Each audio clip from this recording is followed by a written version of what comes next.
उनके लिए क्या सूरत हाल है। वज़ीर आला रेवंत रेड्डी ने जवाब दिया कि हम हर सहाफ़ी को इनफरादी तौर पर हाउसिंग प्लाट अलाट करेंगे, सोसाइटियों को नहीं।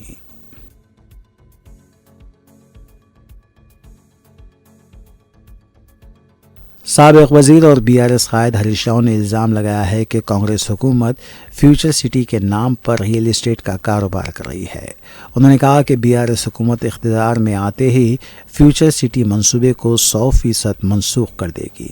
बैरून मुल्क दौरे पर मौजूद हरीश राव ने मुकामी मीडिया से बात करते हुए कहा कि मरकज़ी वज़ारत माहौलियात ने सिर्फ फार्मा सिटी को ही मंजूरी दी है। उन्होंने वजाहत की है कि मंसूबे में 75% हिस्सा फार्मा सिटी के लिए और बाकी 25% दीगर सरगर्मियों के लिए मख्तस करने की हिदायत दी गई थी।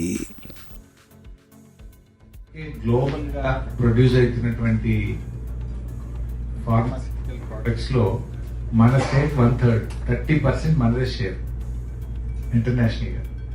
మనకు ఆ పొటెన్షియాలిటీ ఉంది మన హైదరాబాద్ కు. దాన్ని గమనించి కేసీఆర్ అప్పుడు ఈ 16,000 ఎకరాలు ల్యాండ్ ను మేము సేకరించి ఆల్రెడీ సెంట్రల్ గవర్నమెంట్ నుంచి ఎన్విరాన్మెంట్ క్లియరెన్స్ కూడా తెచ్చాం, ఈసీ కూడా వచ్చింది. That was a conditional land acquisition, అంటే ఫార్మా సిటీ కోసమే ఈ భూసేకరణ చేస్తున్నాము అని 2013 ల్యాండ్ ఎక్విజిషన్ యాక్ట్ ప్రకారంగా నోటిఫై చేసి మనం ల్యాండ్ ఎక్విజిషన్ చేశాం నంబర్ 1. అండ్ ఫార్మా సిటీ పేరు మీదనే environment clearance ministry of environment Delhi నుంచి తీసుకొచ్చినాం. Ministry of environment Delhi specific గా రాసింది ఈసీలో, purpose should not be deviated. And మన యాక్ట్, పార్లమెంట్ యాక్ట్ ఏం చెప్తుంది, ల్యాండ్ ఎక్విజిషన్ యాక్ట్ అంటే if at all you deviate the purpose, land should be given back to the farmers అనేది. अमीर इमारत मिल्लत इस्लामिया मौलाना मोहम्मद हुसामुद्दीन सानी अलमारूफ जाफ़र पाशा ने मुसलमानों से अपील की है कि वो इस मरतबा दीगर रियासतों के मुसलमानों की तरह बड़े जानवरों की क़ुरबानी से इज्तनाब करें और छोटे जानवर की क़ुरबानी को तरजीह दें।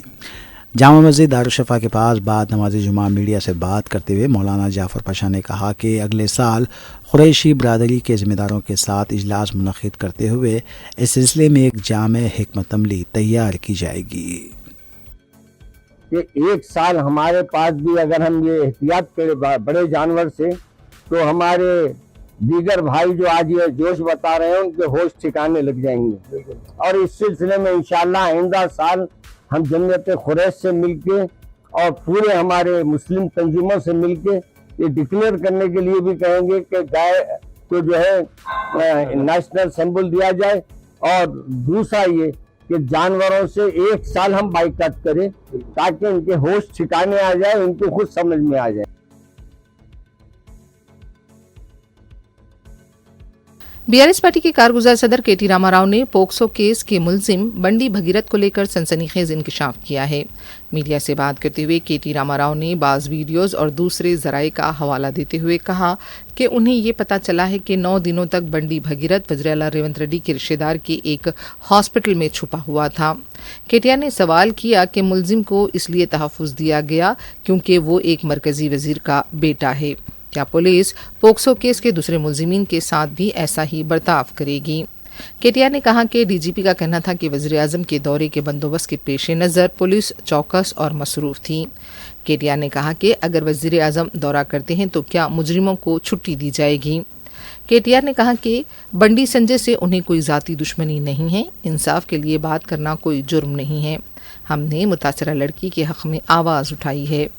उन्होंने सवाल किया कि अगर मरकजी वजीर के बेटे की जगह कोई दूसरा होता तो क्या पुलिस ऐसा ही सलूक करती? केटीआर ने पोक्सो के मुतासरा के साथ बीआरएस के लीडर आरएस प्रवीण कुमार की जिदोजहद की सताइश की। उन्होंने कहा कि रेवंत रेड्डी पुलिस अहदेदारों के साथ इजलास के दौरान पुलिस को ये सिखा रहे हैं कि चोर को किस तरह पकड़ा जाए।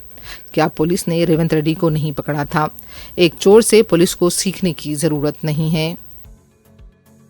నేను పొద్దున వచ్చినప్పుడు వీడియో చూసిన, ఆ 9 రోజుల పిల్లగాడు ఎక్కడ దాక్కున్నాడట అంటే ముఖ్యమంత్రి గారి బంధువులు ఎవరిదో హాస్పిటల్ ఉందట, మెడికవరో ఏదో, అందులో దాచిపెట్టి 28 అంతస్తులు అని చెప్తున్నారు. ముఖ్యమంత్రి గారి సమీప బంధువులు దగ్గర బంధువులు హాస్పిటల్లో దాచిపెట్టారంట. ఇది పరిస్థితి. నేను ఏదో వీడియో చూశాను, వాస్తవం ఏందో మీరు చెప్పాలి. మీడియా పరిశోధనాత్మక జర్నలిజం చేసేది మీరు కాబట్టి మీరు చెప్పాలి, మాకేం తెలుసు.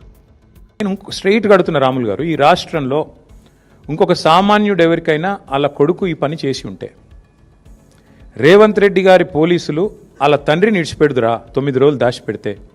తీసుకుపోయి కోదండం ఎక్కిపోదురు? ఎక్కడున్నాడు చెప్పు నీ కొడుకునని? వాస్తవం కాదా ఇది? మరి సామాన్యుడికి ఒక నీతి రేవంత్ రెడ్డి గారి ప్రభుత్వంలో, కేంద్ర మంత్రి గారికి ఒక నీతి ఎట్లుంటుంది? నీకేం ఆబ్లిగేషన్? ఆయన బీజేపీ అయినా నువ్వు కాంగ్రెస్ అయినా, పేరుకి ఇద్దరు శత్రువులు. మరి ఎందుకు ఈ రహస్య స్నేహం ఏంది? ఎందుకు కాపాడుతున్నావు నేరస్తులను?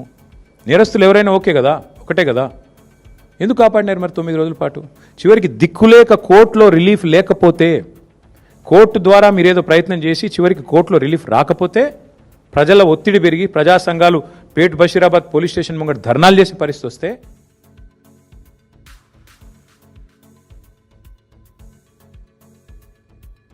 कांग्रेस पार्टी के लीडर और रियासती वजीर ए लक्ष्मण ने वज़ीर-ए-आला के खिलाफ बीआरएस लीडर केटीआर की तरफ से इस्तेमाल किए गए अल्फाज की मजम्मत की।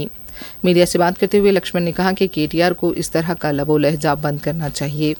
10 साल के दौरान बीआरएस के दौरे हुकूमत में अपोजिशन की केसीआर ने इस तरह तौहीन नहीं की थी। इख्तिदार से महरूमी के बायस बीआरएस के लीडर्स इस तरह की गुफ्तगू पर उतर आए हैं। कांग्रेस हुकूमत अवामी नज़्म व नस्ख के मामले में जिम्मेदारी से काम कर रही है। कांग्रेस पार्टी 2029 के इंतखाबात में दोबारा इख्तिदार पर आएगी। केटीआर को अपनी बहन कविता की तरफ से शराब घोटाले से मुताल्लिक़ किए गए सवालात का पहले जवाब देना चाहिए।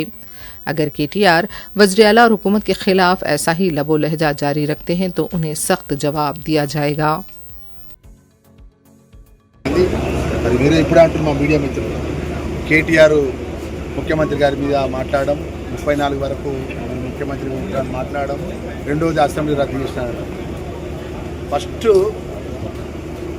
మాజీ మంత్రి BRS working president KTR first నోరు దగ్గర పెట్టుకొని మాట్లాడడం నేర్చుకోమన్నారు. రాష్ట్ర ముఖ్యమంత్రి పట్టుకొని ఏకవచనంతో మాట్లాడడం మానే. ఏ రోజు కూడా నువ్వు 2014 నుంచి 18 జన్మను నువ్వే రాజు పరిపాలించిన యువరాజుగా ఈ రాష్ట్రాన్ని పరిపాలించిన నువ్వు ఏ రోజన్నా ప్రధాన ప్రతిపక్ష కాంగ్రెస్ పార్టీ అప్పుడున్నటువంటి ఎమ్మెల్యేలు కానీ అప్పుడున్నటువంటి ప్రధాన ప్రతిపక్ష నాయకులు ఎన్నడన్నా మాజీ ముఖ్యమంత్రి కేసీఆర్ని వ్యక్తిగతంగా ఆయన బాడీ లాంగ్వేజ్ను వ్యక్తిగతంగా ఆయన ఆహభావాలను మాట్లాడిందా? ఎందుకు బాగా అంటే చూసినామా అసహనానికి గురి అవ్వకుండా మాట్లాడుతాను. ఎన్నడూ కూడా తల కిందడు కాలు తప్ప చేసినా మీరు ప్రభుత్వంలో రారు. తెలంగాణ ప్రజలు మేము నమ్ముతలేరండి. మీరు మాట్లాడే మాట కానీ మీరు మీ అహంభావంతో మాట్లాడే భావన ఏదైతే ఆలోచన పరంగా ఉన్నటువంటి ఏదైతే తెలంగాణ ప్రజలు ఎవరు కూడా మిమ్మల్ని విశ్వసిస్తలేరు. ఇలా 34 వరకు ముఖ్యమంత్రి నువ్వేనా, లేకపోతే మా ఎమ్మెల్యేలు? మీ ఎమ్మెల్యేలు కాదండి. ఈరోజు ప్రజాపాలనలో ప్రజలకు జవాబుదారీగా గౌరవ ముఖ్యమంత్రి గారి నేతృత్వంలో నేను కానీ ఇక్కడ ప్రజాప్రతినిధులు అందరం పనిచేస్తున్నాం. ఈరోజు నువ్వు నోరున్నది కదా, నువ్వు అసెంబ్లీ రద్దు చేస్తావా లేకపోతే 34 వరకు నువ్వు ఉంటావా అని 100% చెప్తున్నా. జిల్లా మంత్రిగా చెప్తున్నా.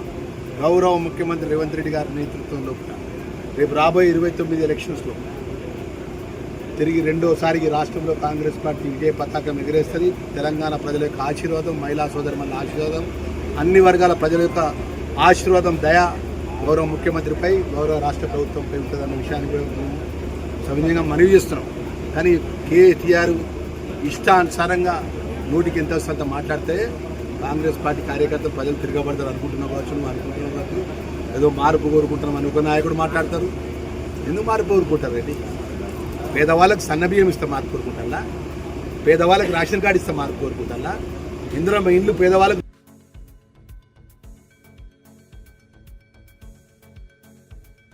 तेलंगाना रक्षणा सेना की लीडर के कविता ने किसानों के मसाइल की 100 का मुतालबा करते हुए सेक्रेटेरिएट के पास धरना दिया। कविता ने मुतालबा किया कि किसानों के मसाइल फौरी हल किए जाएं। बाद में पुलिस ने कविता और उनके कारकुनों को गिरफ्तार करते हुए पुलिस स्टेशन मुंतकिल किया। कविता ने पुलिस की कार्रवाई की मजम्मत की।